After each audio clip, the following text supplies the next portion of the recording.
자, 지금 이재명이 어떻게 하고 있습니까? 막 나가고 있잖아요. 언론을 향해서 애완견이라고 말하지 않았습니까? 근데 이게 굉장히 논란이 됐죠. 자, 그러니까 이재명이 뭐라고 말을 했습니까? 이와 관련돼서 오해했다면 유감이다 라는 얘기를 했다라는 겁니다. 근데 중요한 건 뭡니까? 저는 이거 딱 듣자마자 어떤 생각이 들었냐면요. 내가 사과한다고 진짜 사과하는 줄 아느냐 라는 생각이 들었어요. 아니나 다를까 이재명 이런 말을 한 지 반나절 만에 애완견이 넘치는 세상이란 칼럼을 자신의 SNS에 공유를 했습니다. 즉 뭐 하는 겁니까? 사과 안 한 거죠. 네? 속으로는 사과하기 싫고 언론들을 향해서 지금 자기 하고 싶은 말 다 하고 싶은데 실제 이것이 비판이 되고 이게 수면 위로 오르니까 사과하는 척 했는데 속으로는 뭐 하는 겁니까? 사과 안 했다는 걸 대놓고 보여주고 있는 겁니다. 이게 지금 이재명과 민주당의 모습이라는 거예요. 심지어 어젠 갈 때까지 갔죠.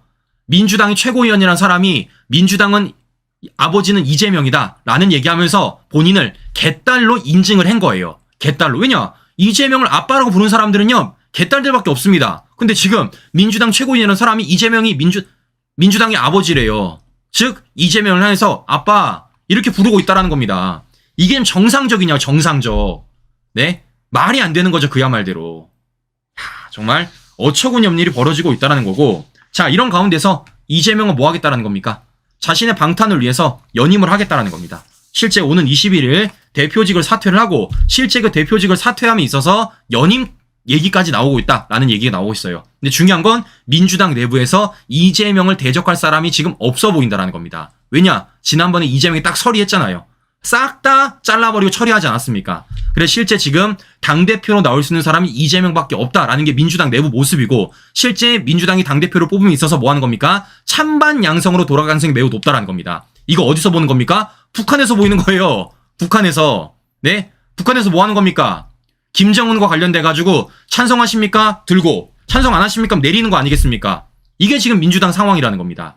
그야말대로 이재명 수령이 민주당 안에 존재하고 있다라는 것을 제가 보여드리고 싶은 것이에요. 자 그러면 중요한 건 이런 이재명에 대해서 우리가 빨리 뭐 해야 되겠습니까? 처리를 해야죠. 처리를 해야죠. 자 그런데 어제 이와 관련돼가지고 실제 검찰이 이재명을 기소했던 공소장과 관련된 내용들이 나왔습니다. 자, 실제 이재명이 쌍방울과 대북 사업을 공동 추진 승인했다라는 검찰이 공소장이 등장을 한 거예요. 실제 검찰이 이재명의 대북 송금에 대해서 명시를 한 겁니다. 그리고 그 안에는요, 어떤 내용들이 들어가 있냐? 이런 내용이 들어가 있습니다. 이화영이 얘기했대요.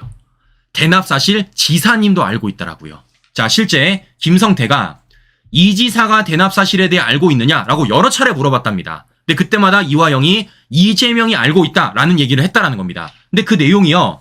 지금 한두 번이 아니라 수두룩하다라는 겁니다.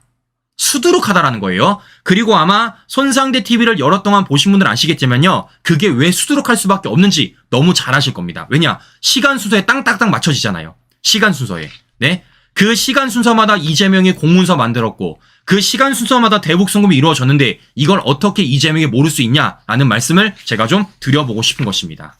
자, 무엇보다 중요한 건 무엇이냐면 그동안 우리가 굉장히 강조했었던 그 증거물이 실제 이재명 공소장 안에 들어가 있다라는 거예요. 제가 뭐 보여드렸죠? 크게 두 가지 보여드렸습니다. 이화영이 중국 선양 가서 폭탄주 말아먹은 사진. 그리고 그거 누가 결제했다고요? 이재명이 결제했다라는. 그런데 이 내용이 공소장 안에 들어갔다라는 거예요. 자, 어떻게 들어가 있는 우리 시청자 여러분들에게 관련된 보도 들려드리고 방송 이어가 보도록 하겠습니다.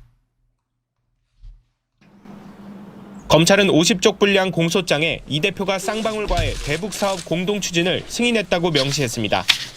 이화영 전 부지사가 2019년 1월 중국 심양의 한 식당에서 쌍방울 관계자들과 북한 공동 진출 방안을 논의했다는 사실과 김성태 전 회장, 북한 송명철 아태위 부실장과 함께 찍은 사진을 이 대표에게 보고했다고 적었습니다. 이 전 부지사가 북한에 약속했던 스마트팜 사업비 50억 원을 쌍방울이 대납하게 된 배경도 담았습니다. 대북 제재로 경기도가 돈을 보내지 않자 북한 김성애 조선 아태위 실장이 200~300만 달러라도 만들어줄 수 없냐고 재촉했다는 겁니다. 이 전 부지사가 북한 인사들 앞에서 경기도가 쌍방울과 함께 가겠다고 했고 김 전 회장은 이 대표를 대통령 만들어야 될 거 아니냐고 말했다고 적었습니다. 스마트팜과 방북비 대납이 있었던 2019년 1월과 7월 이 대표와 김 전 회장이 통화한 사실도 명시했습니다. 검찰의 공소 사실에 대해 이 대표 측은 쌍방울의 대납 자체가 없었는데 보고가 어떻게 있을 수 있냐며 혐의를 부인했습니다. TV조선 권영석입니다. 자, 보시는 것처럼 지금까지 우리가 대북 송금 사건이 있어서 정말 많은 퍼즐을 맞춰드렸고 실제 그와 관련된 문건들, 관련된 증언들, 관련된 타임테이블 우리 시청자로 다 보여드렸어요. 그 내용이 지금 실제 이재명 공소장 안에 들어가 있다는 겁니다. 그리고 그 공소장 안에는 누구 얘기가 들어가 있다고요? 바로 다른 사람도 아니고 이화영의 얘기가 들어가 있고 바로 이화영이 사진이 들어가 있고 실제 이 이화영 사진이 나온 건 누구 때문이라고요? 이화영이 바로 만든 문건 때문입니다.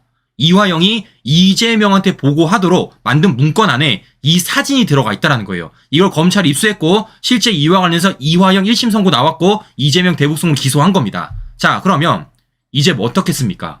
실제 이와 관련돼서 이화영은 고민이 굉장히 많을 수밖에 없어요. 이화영은. 자, 이렇다 보니까 어제 이화영이 SNS에 글을 쓰더라고요. 이런 식으로 글을 씁니다. 울분토한 이화영 옥중소신. 검찰이 이재명 기소 선고. 전 감옥 이대로 썩으라고 이렇게 말하고 있습니다. 자, 그러면서 이화영이요. 어떤 글을 쓰냐면요. 뭐 이런 글을 쓰고 있습니다. 어제도 보여드렸는데 뭐 이렇게 쓰고 있어요. 자, 보시면 총성 없는 전쟁, 끝나지 않는 전투, 이화영입니다. 저는 오늘 안양교도소에 이감되었습니다. 이곳은 하루 종일 CCTV가 돌아가고 피해자를 감시하는 독방입니다.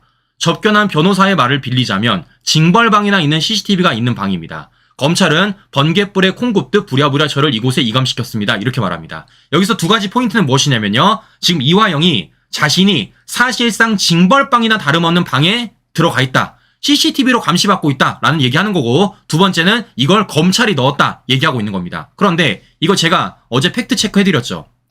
실제 이화영이 지금 어떻게 됐습니까? 1심에서 구속됐어요.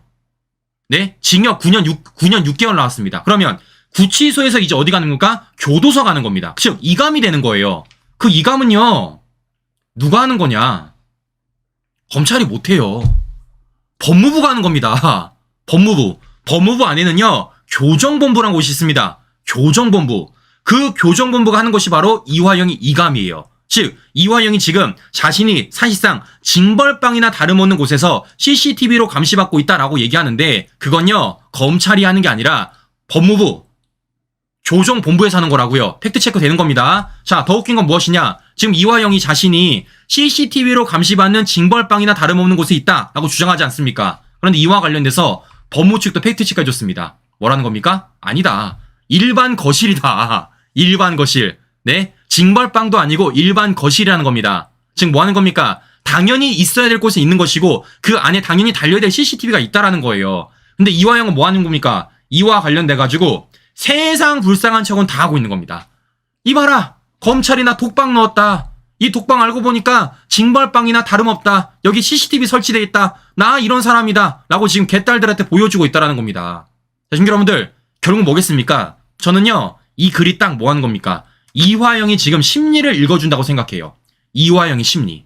자, 무슨 얘기입니까? 잘 보세요. 지금 이화영이 이런 식으로 말도 안 되는 주장을 한 게 한두 번이 아니잖아요. 한두 번이. 뭐 검찰이 회유를 당했네. 회유 과정에서 뭐 술판이 벌어졌네. 별로 말도 안 되는 얘기를 정말 많이 했습니다. 근데 그거 그때그때마다 어땠습니까? 실제 모든 게 다 팩트체크 됐어요. 팩트체크 됐습니다. 그럼 중요한 건 이겁니다. 이화영이 저런 거짓말을 함에 있어서 팩트체크 안 될 거란 생각을 하겠습니까? 되죠. 바로 됐습니다. 하루도 안 걸렸어요. 그런데 그러면 이화영 어떻습니까? 의도적으로 이렇게 얘기를 하고 있다는 거예요. 의도적으로. 자, 그러면 저는요. 이런 생각이 듭니다. 어떤 생각? 이 메시지는 검찰을 향해서 내세우는 메시지도 아니고 개딸들을 향해 내세우는 메시지도 아니고 누구를 향한 겁니까? 저는요. 이재명을 향한 메시지라고 생각을 합니다. 자, 왜냐? 그게 바로 이 밑에 글 때문이에요. 자, 이화영이 뭐라고 쓰고 있냐? 이렇게 쓰고 있습니다. 이제 저는 이용 가치가 없는 것인지 아니면 다시 압박하기 위함인지 그것도 아니면 다시 회유하기 위함인지는 알 수 없습니다. 이미 기소가 되었으니 저도 돌아서라고 할지 모르겠습니다. 이렇게 말하는 겁니다. 지금 뭐 하는 겁니까? 이화영이 거꾸로 얘기하는 겁니다. 나 돌아설 수 있어. 나 돌아설 수 있어.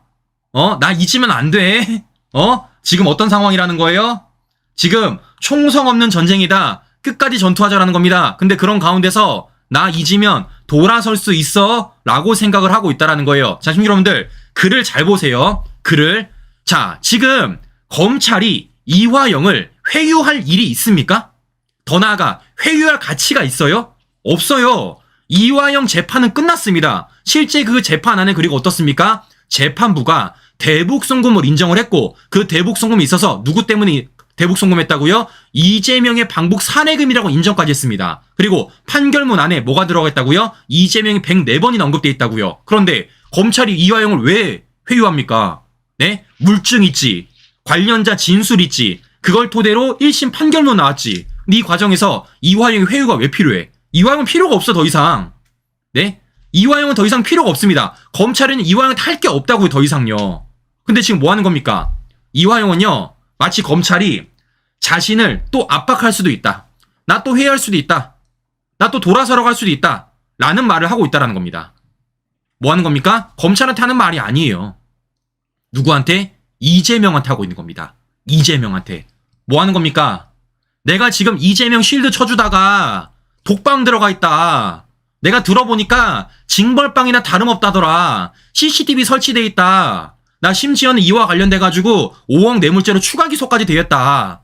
나 9년 6개월인데 여기에 지금 5억 뇌물죄 추가 기소돼서 재판받으면요 살아 못 나온다. 나 좀 빨리 꺼내달라 라는 얘기를 누구에게 하는 겁니까? 이재명한테 하고 있는 거예요. 이재명한테. 뭐 하는 겁니까? 그래서 설마 나 잊은 거 아니지? 설마 나 더 이상 이혼 가치 없는 거 아니지? 난 불어버린다 라는 얘기를 하고 있다라는 겁니다.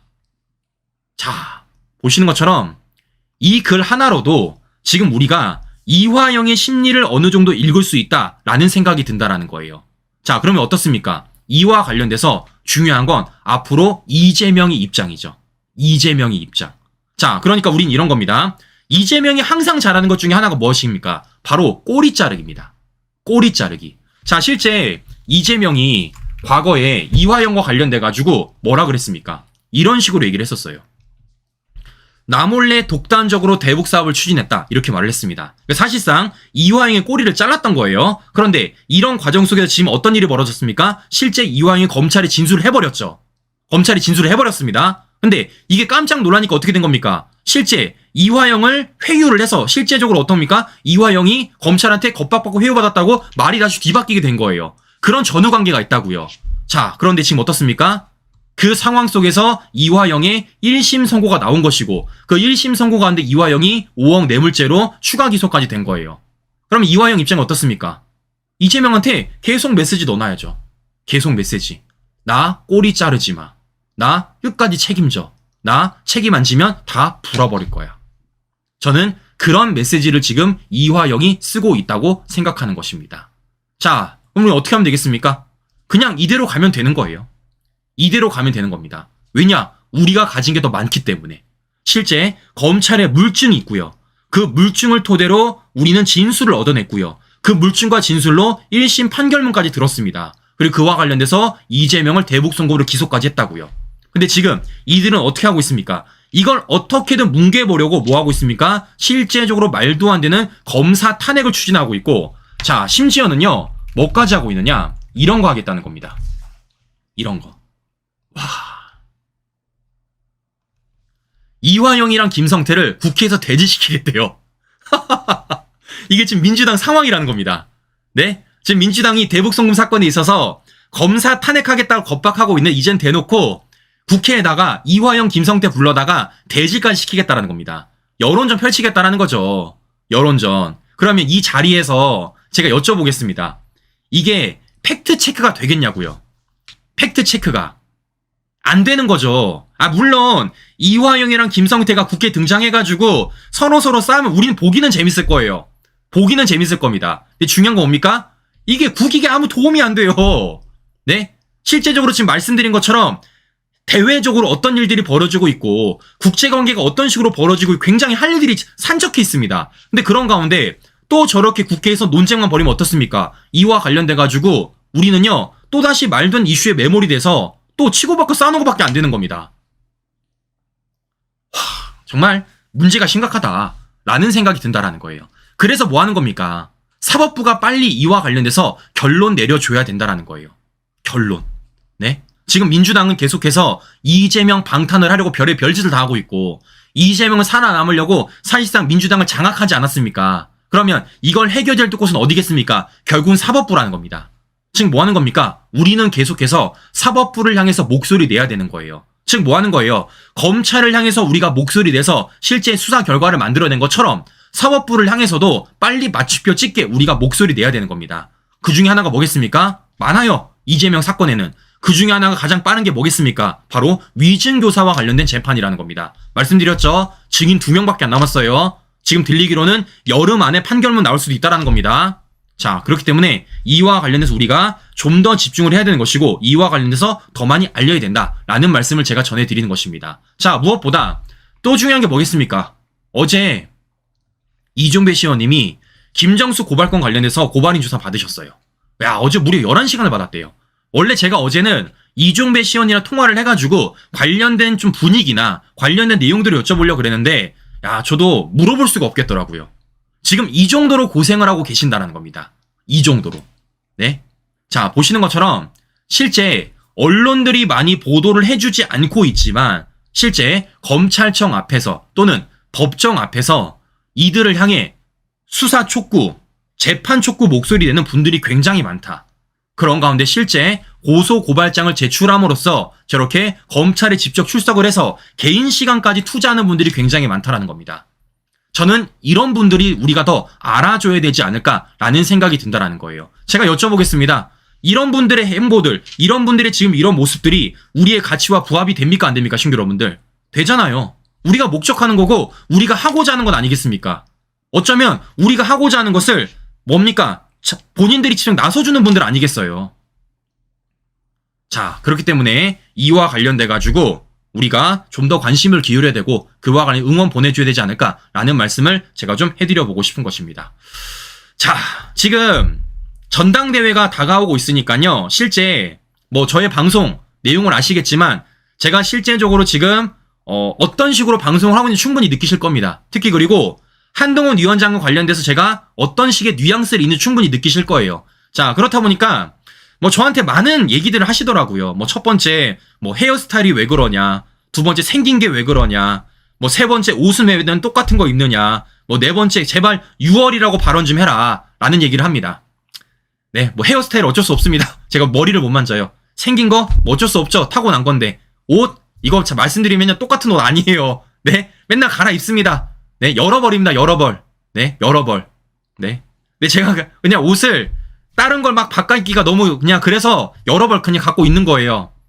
자, 우리 시청자 여러분들 각자마다 의견이 있으세요.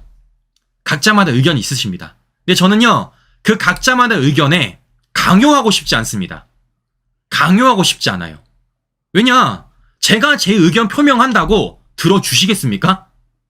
제가 제 의견 표명한다고? 제가 특정 정치인의 호불호를 얘기를 하고 그 호불호와 관련돼가지고 우리 시청자분들을 설득한다고 설득이 되겠냐고요. 설득 안 되죠. 그런 식으로 설득됐으면요 이미 개딸들 다 설득됐습니다. 설득되긴 안 되는 겁니다. 안 돼요. 그럼 중요한 건 뭐겠습니까? 누차 말씀을 드리지만요 인물의 치중에서 우리끼리 서로 손가락질하지 말자고요. 우리끼리. 우리는 뭐 하는 겁니까? 실제 우리가 가지고 있는 가치, 목적에 부합을 하자라고 제가 말씀을 드려보고 싶은 것입니다. 자, 어제도 보니까 저는 어제도 말씀을 드렸는데 이거 가지고 왜 싸우는 거예요? 김경률 누가 데려왔냐고요? 이거 가지고 왜 싸우는 겁니까? 그럼 저는 물어보는 겁니다. 김경률을 앞으로 안 데려가면 되겠네요. 앞으로.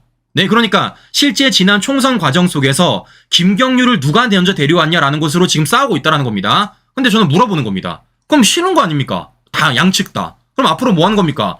김경률 앞으로 안 데려가면 되는 것이고 모두 다 뭐 하면 됩니까? 김경률과 손절치면 되는 거 아니겠습니까? 네? 맞잖아요. 다 손절치면 되는 거 아니겠어요? 그럼 중요한 건 이겁니다. 앞으로 누가 김경률과 소통을 하는지 실제 김경률이 누구 편을 들어주는지 우리가 이거 지켜보면 되는 거 아니겠습니까? 네? 김경률이 편 들어주는 사람이 김경률과 한 편이고 김경률과 손잡는 사람이 김경률과 한 편 아니겠습니까? 그거 보면 된다 라는 말씀을 해드리는 겁니다. 네? 김경률을 누가 데려왔네? 누가 안 데려왔네? 과거 일 가지고 싸울 필요 없다. 물론 그것도 중요하겠지만 중요한 건 뭐라는 건가? 앞으로가 중요하다는 겁니다. 김경률을 누가 데려왔냐가 중요합니까? 지금 대외적으로 어떤 일이 벌어지고 있고 실제 그 대외적인 일이 있음에도 불구하고 이재명 방탄을 위해서 민주당이 말도 안 되는 입법 폭거를 벌이고 있다는 것. 그걸 어떻게 막을 것인지, 실제 그걸 막기 위해서 윤석열 정부 어떻게 지켜줄 건지, 윤석열 정부를 위해서 누가 진흙탕에 뒹굴 건지, 저는 이게 더 중요하다고 생각을 합니다. 안타까운 건 제가 이러한 얘기를 할 때마다 시청률이 뚝뚝 떨어져요. 시청률이 뚝뚝 떨어집니다. 더 중요한 건 그 과정 속에 우리 시청자 여러분들이 싸우신다라는 거예요. 저는 여러 차례 말씀을 드렸습니다. 제가 방송하는 목적, 전 딱 두 가지라고요. 좌파들의 가짜뉴스 팩트체크하는 것, 좌파들이 숨기는 진실 끌어올리는 것. 저는 그리고 그런 기준에 따라서 지금까지 방송을 해왔던 거예요. 근데 제가 안타까운 건 무엇이냐면 제가 알려드리고 싶어하는 이 목적에 있어서 이거를 부각하는 게 아니라 다른 것에 있어서 저를 평가하고 제 방송에 대해서 목소리를 내시는 분들이 굉장히 많이 늘어나고 있다는 겁니다. 그래서 저는요, 불안해요. 뭐가 불안하냐? 메모리 될까봐. 메모리. 지금 좌파들은 어떻게든 윤석열 대통령을 끌어내기 위해서 뭐 하는 겁니까? 실제적으로 말도 안 되는 것으로 지금 특검 발의하고 말도 안 되는 공격하고 있지 않습니까? 그거 막아야 됩니다. 그거 막아야 돼요. 그게 제 목적이라고요. 자, 그런데 그걸 알리기 위해서는 우리는요, 뭐가 필요합니까? 총알이 필요합니다. 마냥 잘못됐다, 마냥 문제 있다라고 얘기하는 게 아니라 왜 문제가 있는지, 어떤 문제가 있는지 근거 자료를 가지고 논리적으로 얘기를 해야지만 사람을 설득할 거 아니겠어요. 저는 그 노력을 하고 싶었다고요. 근데 지금은 뭔가 슬픈 게 그런 노력들이 굉장히 뭔가 부정당하는 느낌이 든다라는 거예요. 부정당하는 느낌이. 그냥 뭐에 빠져서? 전당대회에 빠져서. 다시 말씀드립니다. 우리 친구 여러분들. 인물에 빠지지 마세요. 사람에 빠지지 마십시오. 우리의 가치에 집중해 주십시오. 우리의 목적에 집중해 주십시오. 그게 진짜 우리가 지금 해야 될 역할이 아닐까, 방향성이 아닐까라는 말씀 해드리는 겁니다. 저는 그 기준에 따라서 계속해서 우리 시청자들한테 알려드리도록 하겠습니다. 자, 그렇기 때문에 실제 우리와 가치의 목적에 누가 함께 행동해주고 있는지 우리 시청자들이 더 잘 알 것이다. 그 결과로서 우리가 다음 전당대회에 있어서 지도부를 선출하고 실제 윤석열 정부와 함께 민주당 입법 폭거를 막아내고 실제 윤석열 정부의 성공을 이끌어야 된다라는 말씀 다시 한번 전달 드려보면서 오늘 방송 마무리해보도록 하겠습니다. 네, 오늘도 행복한 하루 보내시고요. 전 다음 방송 다시 뵙도록 하겠습니다. 오늘도 긴 시간 끝까지 시청자 여러분 감사합니다.